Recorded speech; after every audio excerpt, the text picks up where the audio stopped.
हाँ, मैं उठने बैठने के लिए परेशान और हर एक चीज के लिए परेशान हो रहा हूँ मैं, किस तरीके से मेरा जिंदगी चल रहा है। हाँ, अब मैं सरकार से क्या कहूँ, मैं सरकार से, मेरे को सरकार ने जो जो कुछ मैं इस दुनिया में रह रहा हूँ हिंदुस्तान में, मैं बड़ा खुशी से रह रहा था।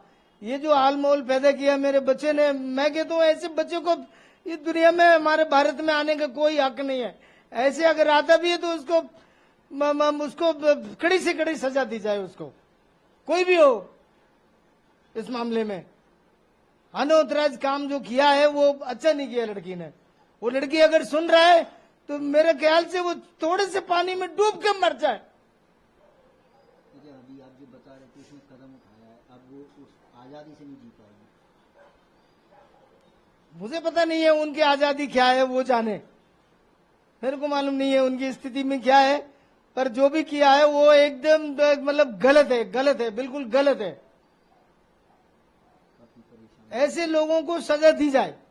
भारतवर्ष के संविधान में ये चीज भी होना चाहिए कि जो इस तरीके का जो कदम उठाता है उनको फ्री लव नहीं होना चाहिए हमारे भारत देश में।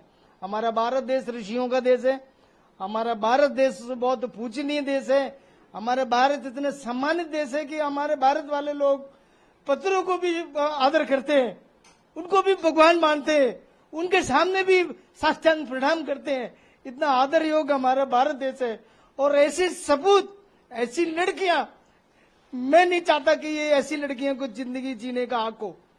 नो, ऐसी लड़कियों को कोई जीवन जीने का हक नहीं है। इनको तुरंत दंड स्पॉट किया जाए इनको।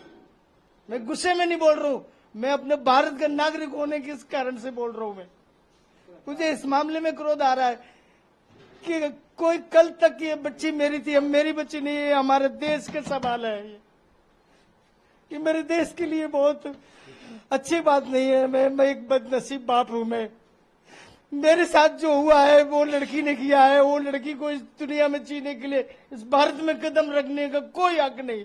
उसको अपने बच्चों को लेने के लिए उसका कोई हक नहीं है। उसको बच्चों को छूने भी मत देना। मैं यही भारत सरकार से मैं माफी चाहता हूँ। मैं उनसे यही गुजारिश करता हूँ कि उसके जो 2 बच्चे उसको छूने भी नहीं दिए जाए। हमारे जो बेटे हैं, हमारे बच्चे हैं, वो उसको पाल लेंगे। हम एक रोटी में, हम आधी रोटी से भी आधी खा लेंगे, पर उन दोनों बच्चों की परवरिश हम करना चाहते हैं। क्या लगता है आपकी बेटी पाकिस्तान में सुरक्षित है? जी, पाकिस्तान में सुरक्षित है आपकी बेटी, क्या लगता है? मुझे तो नहीं लगता। आप अपनी बेटी से कुछ कहना चाहेंगे? मैंने जो कहना था मैंने कह दिया। वो लड़की को कोई जीने का हक नहीं है उसको, और वो वापस भी नहीं आए इधर। अच्छा है, मैं भारत सरकार से यही मैं निवेदन करता हूं, करबद्ध निवेदन करता हूं, हाथ जोड़ करके उस बेटी को इधर आने से अपने एकदम कड़ी सुरक्षा में लिया जाए।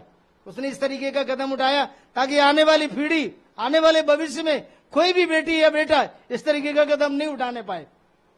बहुत बड़ी शर्मसार वाली बात है, हमारे लिए तो डूब मरने की बात है। हम क्या कर रहे हैं? हम हमारे पीछे बच्चे, हम मर भी नहीं सकते हम लोग हैं। क्या करेंगे हम, क्या करेंगे जी के? फिर भी हम सोचते हैं कि मेरे 2 बच्चियों की शादी करना, मुझे मेरे बेटे के लिए जीना है, मुझे मेरे अपने बच्चों के लिए जीना है। मैं इसलिए मैं जी रहा हूँ इस देश में। मैं इतना बदनसीब आदमी हूं मैं कि मेरा नाम उस बेटी के साथ जुड़ा हुआ है। मेरे नाम उससे मेरा हटा दिया जाए, मैं यही निवेदन करता हूँ। मेरे नाम उसके साथ जो जुड़ा है मेरे लिए बहुत बड़ी कलंक की बात है।